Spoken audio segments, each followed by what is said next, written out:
তো কেমন আছেন সবাই? আজকে আমি আপনাদেরকে উইন্ডোজ 10 এ কিবোর্ড কেন কাজ করে না সেটা দেখাবো। হতে পারে আপনার ল্যাপটপ, হতে পারে আপনার ডেস্কটপ, এই সমস্যাটা হতেই পারে যদি আপনার ডিভাইসটা পুরনো হয়। কেননা উইন্ডোজ 10 এর যে ভার্সনগুলো আছে এর কারণেই এই সমস্যাটা হয়। 1803 ছিল সেই ভার্সনটা যেটাতে আপনার সকল ধরনের ল্যাপটপ বা ডেস্কটপে কিবোর্ড কাজ করতো, কিন্তু তারপর থেকে যে ভার্সনগুলো আসে অর্থাৎ 1809, 1903, 1909, 2004 আমার রেকর্ডিং ডেট অনুযায়ী, তো এই যে ভার্সনগুলোতে আপনার উইন্ডোজের কিবোর্ড কাজ করে না, মানে উইন্ডোজ 10 এ কিবোর্ড এক্সটার্নাল বলুন বা ইন্টারনাল কিবোর্ড কাজ করে না, শুধু 1803 করে। কিন্তু আপনি তো এখন আর ব্যাকডেটেড হতে পারবেন না।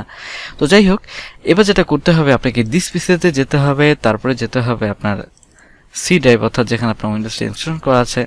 এবার যেতে হবে উইন্ডোজে যাওয়ার পর আপনি এখানে খেয়াল করবেন লেখা আছে হচ্ছে System32।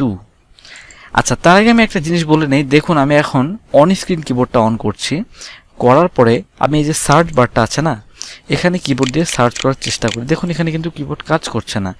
Even start menu open করি, এখানে কিন্তু কিছু টাইপ করি, দেখুন এখানেও কোনো কিছু কাজ করছে না।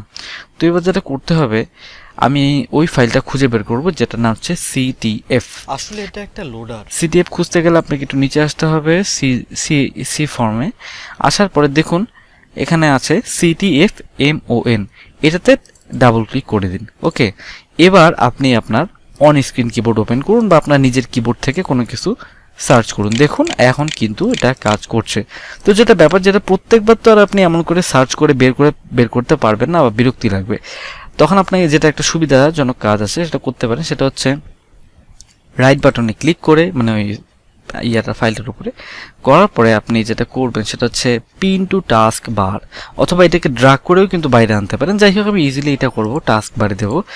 এরপরে যেটা হবে, যখন আমি আমার কম্পিউটারটা ওপেন করব তখন আমি একবার ক্লিক করলে আমার কাজ হয়ে যাচ্ছে।